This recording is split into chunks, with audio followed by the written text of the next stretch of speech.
नमस्कार, जय हिंद, वंदे मातरम प्यारे बच्चों। यूपी लेखपाल की तैयारी हो या यूपी लोअर पीसीएस की या यूपी ट्रिपल एससी का अन्य कोई एग्जाम जहां पर कंप्यूटर पूछा जा रहा है, यूपी जीके पूछा जा रहा है, उसकी तैयारी करवाने के लिए हम एक सीरीज शुरू कर चुके हैं जिसका नाम है 35 में 35 नंबर लाने की तैयारी। तो उसका आज प्रैक्टिस सेट नंबर 8 में लेकर आया हूं। आज मैंने बहुत सारी शॉर्टकट कीज को इंक्लूड किया है, यूपी की ज्योग्राफी को इंक्लूड किया है ताकि इन टॉपिक्स का भी आपका रिवीजन अच्छे से हो जाए। यहाँ से भी प्रश्न बहुत सारे आपके एग्जाम में बन सकते हैं। तो वीडियो को लाइक कर लीजिएगा, चैनल पर नया है चैनल को सब्सक्राइब कर लीजिएगा, क्योंकि प्रश्न यहीं से आएगा। पढ़ते रहेंगे आप मेरे साथ तो आपको यकीन आएगा। देखिए, आप लोगों की एक समस्या होती है कि कहाँ से पढ़ें, कैसे पढ़ें, कितना छोड़ें। देखिए, आपको एक तो सिलेबस के अनुसार पढ़ना है, अपना जितना सिलेबस है आपको वही पढ़ना है। इधर उधर का ज्यादा आपको बकवास नहीं पढ़ने। कोशिश करिए लाइव क्लास मत देखिए, क्योंकि लाइव क्लास में टीचर आधे टाइम तो कमेंट ही पढ़ता रहता है। तो आपको उसमें अपना नाम बुलवा के कुछ नहीं हासिल होना है। कम समय में आपको ज्यादा से ज्यादा चीजें जहां पर मिल जाएं वहां पर लीजिए। अब आपको कोई अगर आपदा प्रबंधन 5 घंटे का वीडियो देता है, 6 घंटे का वीडियो देता है, तो यकीन मानिए आपदा प्रबंधन इतने घंटे का नहीं, बामुश्किल 1 से 1.5 घंटे की क्लास है आपदा प्रबंधन की। और आपको सबसे ज्यादा क्वेश्चन वहां पर यू का, अगर आप लेखपाल की तैयारी कर रहे हैं तो क्वेश्चन आपके सर्वाधिक आएंगे पर्यावरण पारिस्थितिकी से। आपदा प्रबंधन से बहुत सारे प्रश्न नहीं पूछे जाएंगे। आपको ये भी ध्यान रखना है टीचर आपका कहीं टाइम पास तो नहीं कर रहा। तो ये सारी चीजें रखकर आपको अपनी तैयारी करनी है। अगर आपको आज की इस वीडियो की पीडीएफ चाहिए तो स्क्रीन पर आपको व्हाट्सएप नंबर दिख रहा होगा। लेखपाल की तैयारी कर रहे हैं या फिर अन्य किसी एग्जाम की तैयारी कर रहे हैं, आप हमारे साथ जुड़ सकते हैं और बहुत अच्छे नोट्स आपको रिवीजन के लिए हम प्रोवाइड कर। तो चलिए शुरू करते हैं आज का ये बेहतरीन। तो कंप्यूटर सेक्शन का आपका पहला क्वेश्चन, उत्तर प्रदेश में राजस्व प्रशासन और पीएम स्वामित्व योजना के तहत ग्रामीण आबादी क्षेत्रों का सटीक सीमांकन कर घरौनी तैयार करने में निम्नलिखित में से किस आधुनिक तकनीकी मॉडर्न टेक्नोलॉजी का बड़े पैमाने पर उपयोग किया जा रहा है? तो सही उत्तर है आपका drone technology and GIS. PM स्वामित्व का योजना जो है, इसका आप पूरा नाम जरूर याद रखिएगा, survey of villages and mapping with improvised technology in village areas. प्राप्त डेटा को जीआईएस के माध्यम से प्रोसेस कर ग्रामीणों को उनके आवास का मालिकाना हक घरौनी दिया जा रहा है। अगला प्रश्न है आपका कि एम एस एक्सल 365 नवीनतम संस्करण में किसी विशाल डेटा सेट से विशिष्ट रिकॉर्ड खोजने के लिए बी लुकअप की कमियों को दूर करने हेतु कौन सा नया और अधिक शक्तिशाली फंक्शन पेश किया गया है? तो सही उत्तर है आपका बी, एक्स लुकअप। यह डेटा को किसी भी दिशा दाएं या बाएं में खोज सकता है और इसमें डिफॉल्ट रूप से सटीक मिलान सेट होता है। अगला प्रश्न है आपका कि साइबर सुरक्षा के संदर्भ में उस मैलवेयर को क्या कहा जाता है जो उपयोगकर्ता के महत्वपूर्ण डेटा को एनक्रिप्ट कर देता है और डिक्रिप्शन कुंजी प्रदान करने के बदले क्रिप्टो करेंसी में फिरौती मांगता है? तो उसे रैंसमवेयर कहते हैं। सी ऑप्शन आपका यहाँ पर सही हो जाएगा। और रैंसमवेयर, वानाक्राई, लॉकबिट ये आपके एग्जाम्पल हैं। अगला प्रश्न है आपका कि इंटरनेट प्रोटोकॉल के संबंध में IPv6 एड्रेस की लंबाई कितनी होती है और ये किस संख्या प्रणाली में दर्शाया जाता है? तो सही उत्तर है आपका ऑप्शन सी, 128 बिट होती है और हेक्साडेसिमल प्रणाली में ये दर्शाया जाता है। IPv4 32 बिट का होता है और वो डेसिमल प्रणाली में यूज किया जाता है। जो IPv4 है वो डॉट से सेपरेट होता है और जो IPv6 है वो कॉलन से सेपरेट होता है। अगला प्रश्न है आपका कि ईमेल संचार प्रणाली में BCC यानी कि ब्लाइंड कार्बन कॉपी फील्ड का प्राथमिक उद्देश्य क्या है? तो सही उत्तर है आपका ऑप्शन सी, BCC में शामिल प्राप्तकर्ताओं के ईमेल पते अन्य सभी प्राप्तकर्ताओं से छिपाना। तो ब्लाइंड का मतलब है छिपाना, ठीक है। सीसी क्या होता है? सीसी एक कार्बन कॉपी होती है, इसमें रखे प्राप्तकर्ताओं को हर कोई देख सकता है, जबकि बीसीसी का उपयोग गोपनीयता बनाए रखने के लिए किया जाता है। इसमें रखे गए पते अन्य लोगों को दिखाई नहीं देते। अगला प्रश्न है आपका कि भारत में डिजिटल वित्तीय उपकरणों के अंतर्गत यूपीआई यूनिफाइड पेमेंट इंटरफेस और AEPS आधार इनेबल्ड पेमेंट सिस्टम का विकास और संचालन मुख्य रूप से किस संस्था द्वारा किया जाता है? तो सही उत्तर है आपका ऑप्शन NPCI, भारतीय राष्ट्रीय भुगतान निगम। NPCI यानी कि national payments corporation of India Bharat में खुदरा भुगतान और निपटान प्रणालियों के संचालन के लिए अम्ब्रेला संगठन है और ये यूपीआई, एईपीएस यानी कि Aadhaar enabled payment system, RuPay, IMPS और फास्टैग का संचालन करता है। अगला प्रश्न है आपका कि कंप्यूटर शॉर्टकट कुंजियों के संबंध में निम्नलिखित कथनों पर विचार करें। तो 3 कथन दिए गए हैं, उनके पर विचार करिए। MS एक्सेल 365 में control plus shift plus L का प्रयोग डेटा में फिल्टर लगाने और हटाने के लिए किया जाता है, क्या यह सही है? MS वर्ड में alt plus shift plus D का प्रयोग वर्तमान समय डालने के लिए किया जाता है, जबकि alt plus shift plus T से वर्तमान दिनांक डालते हैं, तो क्या ये सही है? विंडोज 11 में win plus B clipboard history को खोलने का शॉर्टकट की है, तो सही उत्तर हो जाएगा आपका ऑप्शन बी। 1 और 3 सही है, जबकि दूसरा आपका गलत है। MS वर्ड में alt plus shift plus D के द्वारा वर्तमान दिनांक डालने के लिए होता है, जबकि alt plus shift plus T का प्रयोग वर्तमान समय को डालने के लिए किया जाता है। अगला प्रश्न है आपका कि कृत्रिम बुद्धिमत्ता AI और मशीन लर्निंग का वह प्रकार जिसमें मॉडल को बिना लेबल वाले अनलेबल्ड डेटा पर प्रशिक्षित किया जाता है ताकि वह स्वयं डेटा में छिपे पैटर्न और क्लस्टर ढूंढ सके, क्या कहलाता है? तो सही उत्तर है आपका अनसुपरवाइज्ड लर्निंग। अनसुपरवाइज्ड लर्निंग में एल्गोरिथम को डेटा का कोई पूर्व परिभाषित लेवल नहीं दिया जाता है। उदाहरण के लिए के मीन्स क्लस्टरिंग। सुपरवाइज्ड लर्निंग में लेबल किए गए डेटा का उपयोग किया जाता है। अगला प्रश्न है आपका कि वेब ब्राउजर और ऑपरेटिंग सिस्टम की शॉर्टकट कुंजियों के संदर्भ में निम्नलिखित कथनों पर विचार करें।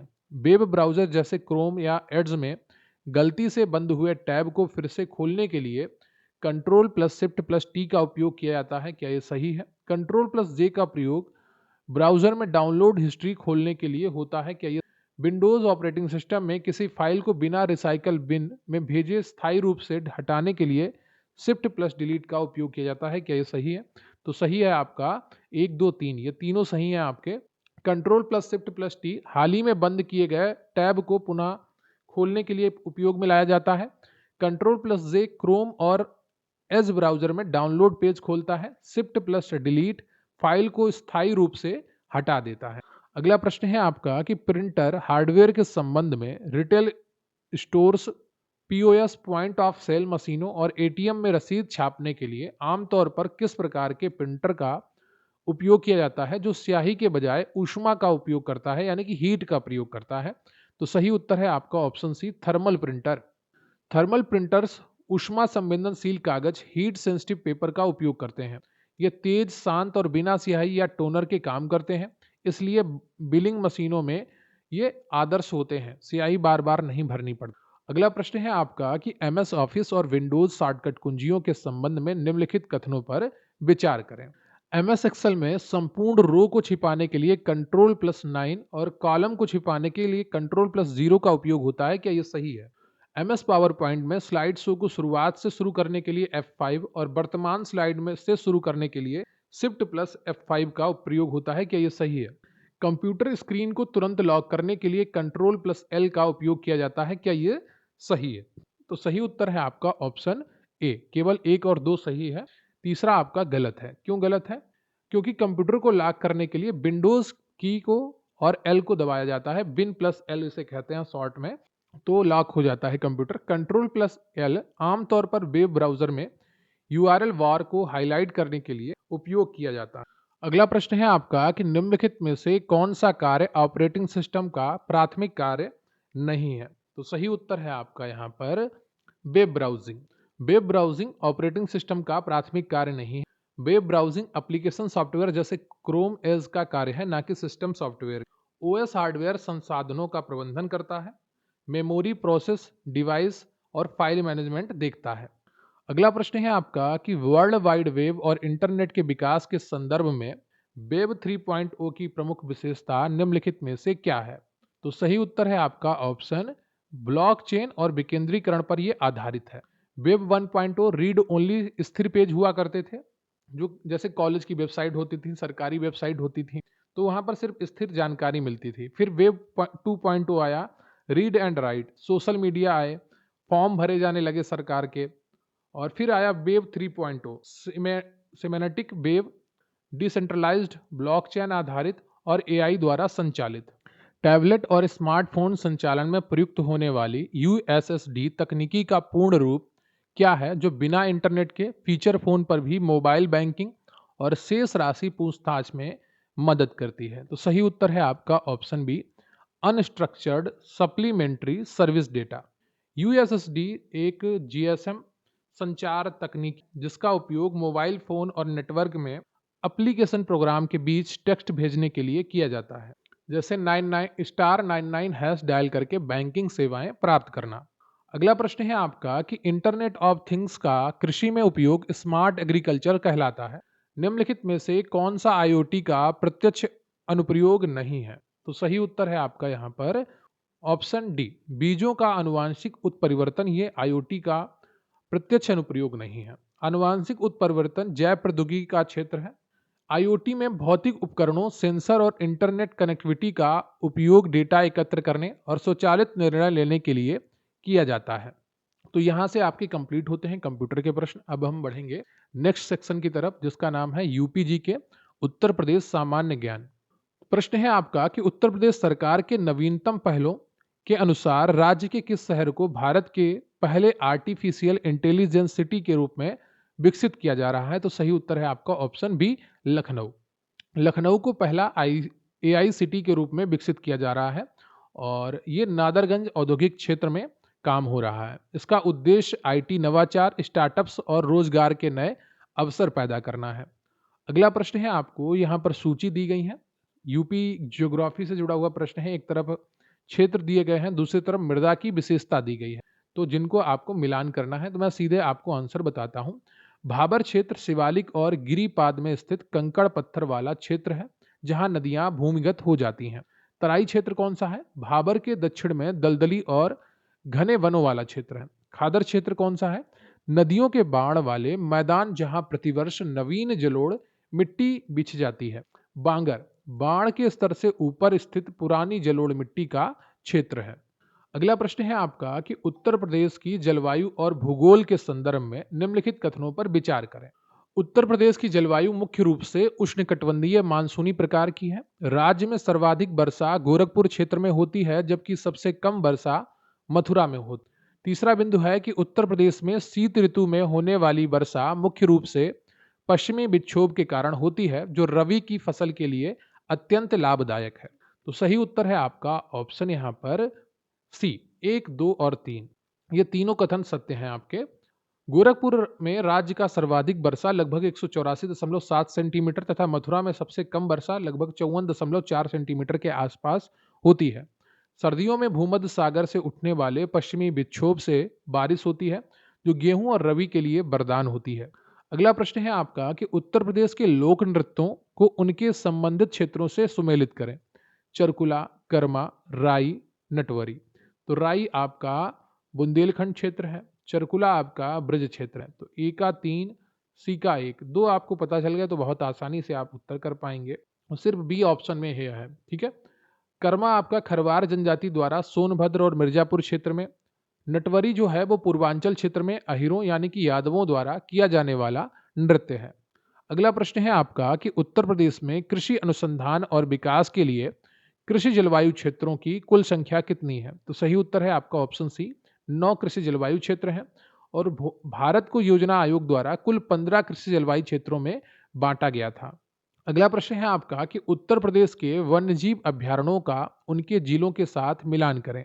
करतनिया घाट, रानीपुर टाइगर रिजर्व, सुहागी बरवा और नवाबगंज पक्षी विहार। तो कौन से आपको आते हैं जो आप बहुत आसानी से कर सकते? तो ऐसे प्रश्नों को आप इस तरीके से किया करिए, 2 ढूंढ लीजिए, बहुत आसानी से आप इनके उत्तर कर पाएंगे। जैसे रानीपुर टाइगर रिजर्व चित्रकूट है, ठीक है, बहुत ज़्यादा फेमस रहता है, बहुत प्रश्न पूछे गए हैं इससे। तो बी का 4 किस में है? तो 2 में है, ठीक है। फिर आपको क्या ढूंढना है? नवाबगंज पक्षी विहार, ये भी बहुत बार पूछा जाता है, ये उन्नाव में है। तो बी का 4 और डी का 2 किस, सिर्फ बी ऑप्शन में। तो आपका बी ऑप्शन यहाँ पर सही हो जाता है। करतनिया घाट आपका बहराइच में है और आपका जो सुहागी बरवा है ये महाराजगंज में है, ठीक है। और रानीपुर टाइगर रिजर्व यूपी का चौथा टाइगर रिजर्व है और करतनिया घाट जो है वो दुधवा टाइगर रिजर्व का हिस्सा है। अगला प्रश्न है आपका कि उत्तर प्रदेश के किस जिले को भारत की पीतल नगरी के रूप में जाना जाता है और जिसे एक जिला एक उत्पाद ओडीओपी योजना के तहत धातु शिल्प के लिए विशेष पहचान मिली है? तो मुरादाबाद। सी ऑप्शन आपका सही है। अलीगढ़ ताले के लिए प्रसिद्ध है, फिरोजाबाद कांच की चूड़ियाँ, कन्नौज इत्र नगरी के नाम से फेमस है। अगला प्रश्न है आपका कि 1857 के प्रथम स्वतंत्रता संग्राम के संदर्भ में उत्तर प्रदेश के विभिन्न केंद्रों और उनके नेतृत्वकर्ताओं का सही मिलान करें। बेगम हजरत महल, तो ये आपके लखनऊ से थी। खान बहादुर खान, बरेली। लियाकत अली, प्रयागराज। तात्या टोपे, कानपुर कालपी। तो यहाँ पर आपका बी ऑप्शन सही हो जाएगा। और तात्या टोपे नाना साहब कानपुर में इन्होंने नेतृत्व किया था। तात्या टोपे ने कालपी में रानी लक्ष्मीबाई का भी साथ दिया था। अगला प्रश्न है आपका कि उत्तर प्रदेश की प्रमुख नदियों और उनके संगम के संदर्भ में रामगंगा नदी गंगा नदी से किस स्थान पर मिलती है? तो सही उत्तर है आपका ऑप्शन बी, कन्नौज में मिलती है। रामगंगा नदी जिम कार्बेट नेशनल पार्क से होकर बहती है और कन्नौज के पास गंगा नदी में मिल जाती है। प्रयागराज में गंगा और यमुना का संगम होता है। गोमती नदी गाजीपुर के पास गंगा में मिलती है।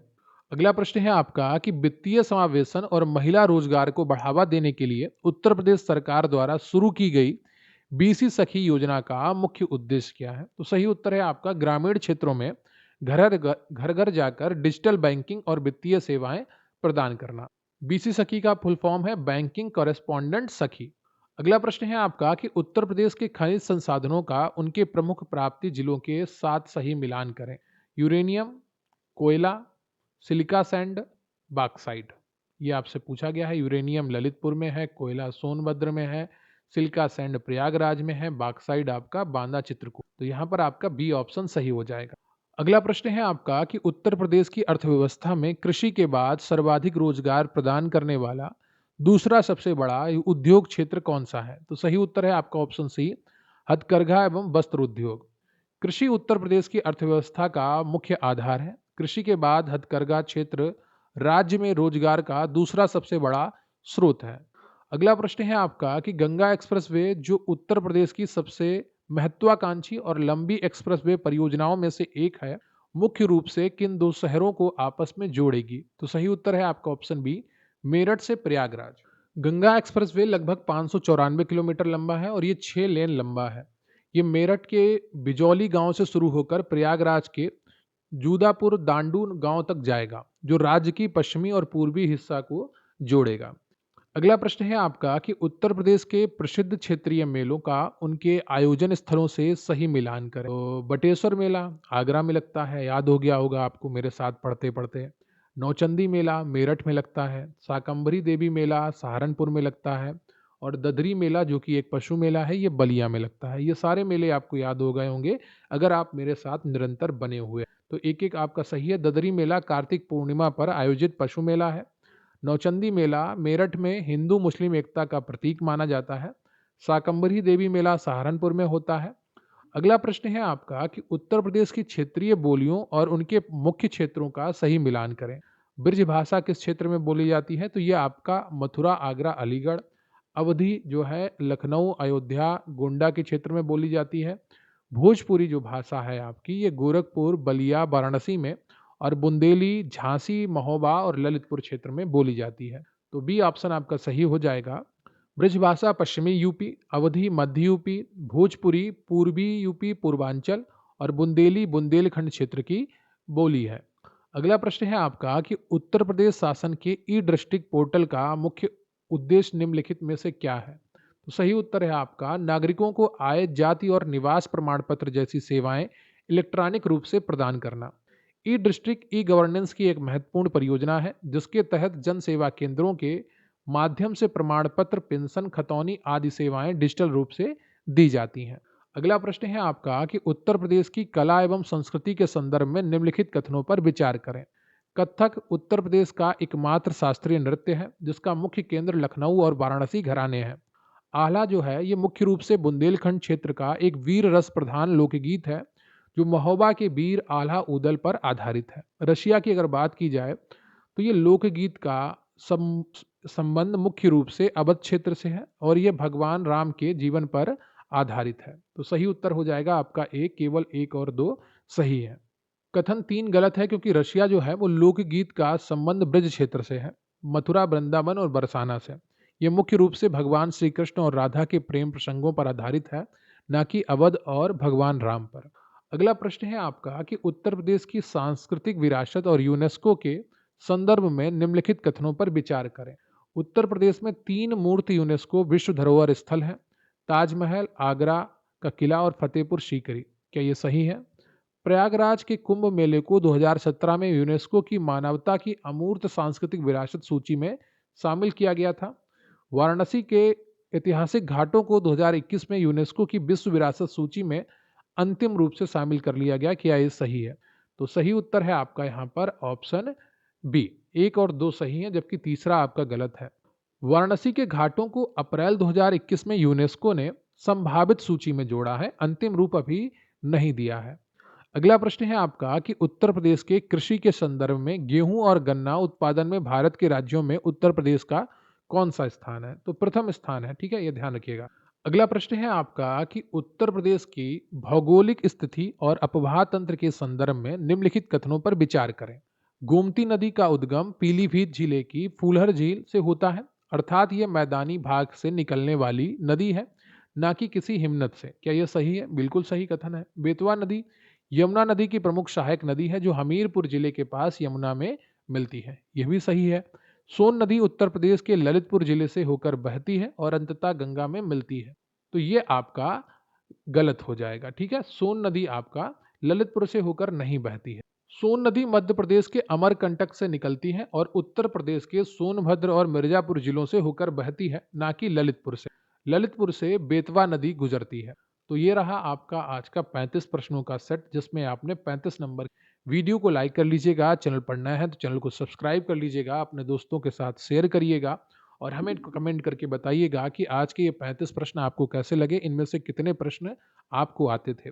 देखिए, शॉर्टकट प्रश्नों को जो शॉर्टकट कीज हैं उनसे जुड़े हुए प्रश्नों को आज मैं लेकर आया था ताकि आपको उनका भी रिवीजन करवाता चलूँ। तो इसी तरीके से आपकी ये सीरीज चलती रहेगी। अगर आप प्यार देते रहेंगे और कमेंट अच्छे अच्छे करते रहेंगे तो हमें भी बल मिलेगा कि आपके लिए और बहुत सारा कंटेंट है। आप लोगों का रिक्वेस्ट था कि ज्योग्राफी की एक रिवीजन क्लास ले आए, तो वो लेकर आया हूं मैं। आप चाहें तो जाकर देख सकते हैं, चैनल पर उपलब्ध है। और भी बहुत सारा कंटेंट लगातार हम दे रहे हैं। वीडियो को लाइक कर लीजिएगा, चैनल पर नए हैं चैनल को सब्सक्राइब कर लीजिएगा।